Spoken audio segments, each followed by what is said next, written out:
मंडळी, आजपर्यंत भोपळ्याचे आपण घारगे खाल्लेले आहेत, भोपळ्याची भाजी खाल्लेली आहे, भोपळ्याचे वेगवेगळे पदार्थ खाल्ले आहेत. पण भोपळ्याची फुलं तुम्ही कधी खाल्ली आहेत का? आजच्या भागामध्ये जाणून घेणार आहोत या फुलांबद्दलची सविस्तर माहिती. त्यामुळे हा व्हिडिओही शेवटपर्यंत जरूर बघा. नमस्कार, मी वैद्य तेजश्री. आरोग्यधन आपल्या आयुर्वेदिक युट्यूब चॅनलवर तुमचं स्वागत. तर लहानपणापासूनच भोपळा हा आपल्या अगदी चांगल्या परिचयाचा. भोपळ्याचे वेगवेगळे पदार्थही आपण खाल्लेले आहेत. पण या भोपळ्याची फुलं देखील तितकीच आरोग्यदायी आणि आपल्या शरीराला फायदेशीर ठरणारी अशी आहेत.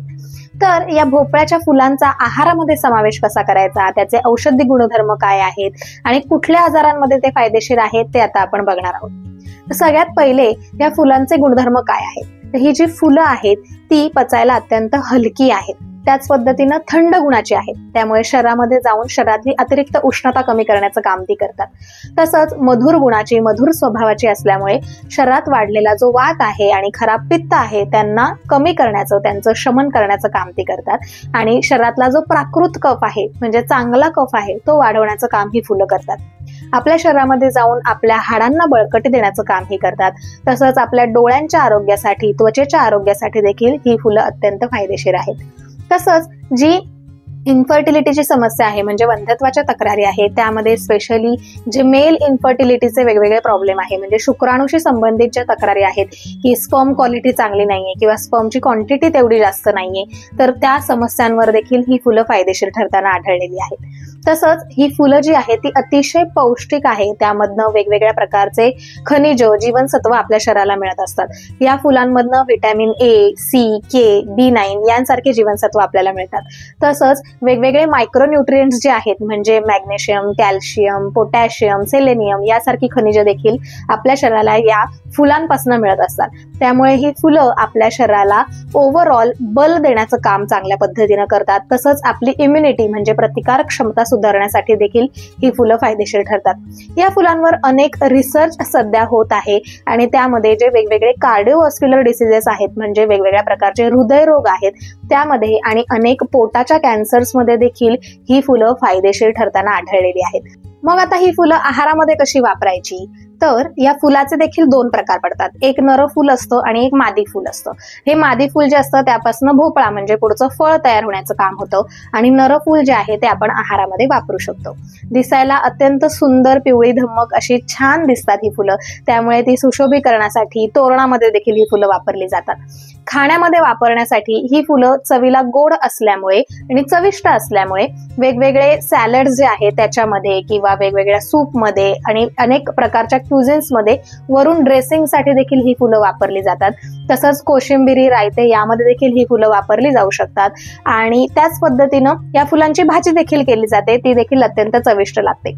तसंच बंगाली जे पदार्थ आहे त्यांच्यामध्ये बंगाल साईडला या फुलांपासून भजी बनवली जातात आणि ती अत्यंत चविष्ट लागतात. आजच्या भागामध्ये या भज्यांची रेसिपी आपण बघणार आहोत. त्यामुळे चला बघूया झटपट ही हेल्दी रेसिपी. अत्यंत झटपट होणारी ही भजी आपण आता बघूयात. तर अशा पद्धतीनं या फुलांची जुडी मला बाजारामध्ये मिळालेली आहे. खूप छान दिसतात ही फुलं आणि ताजी फुलंच आपल्याला वापरायची असतात. त्यानंतर ही कोमेजल्यानंतर आपण वापरू शकत नाही. आता ही जी फुलं आहेत ती आपल्याला स्वच्छ करून घ्यायची आहेत. याचे हे जे दांडे आहेत ते आपल्याला काढून याच्या पाकळ्या ज्या आहेत त्या आपल्याला सेपरेट करून घ्यायच्या आहेत. आता मध्ये तुम्हाला इथे दिसत असेल हे पुंकेसर आहे, ते देखील आपल्याला काढून टाकायचं आहे आणि फक्त पाकळ्या आपल्याला अलगद सेपरेट करून घ्यायच्या आहेत. अशा पद्धतीनं सगळ्या पाकळ्या काढून घेतल्यानंतर आपल्याला स्वच्छ पाण्याने त्या धुवून घ्यायच्या आहेत.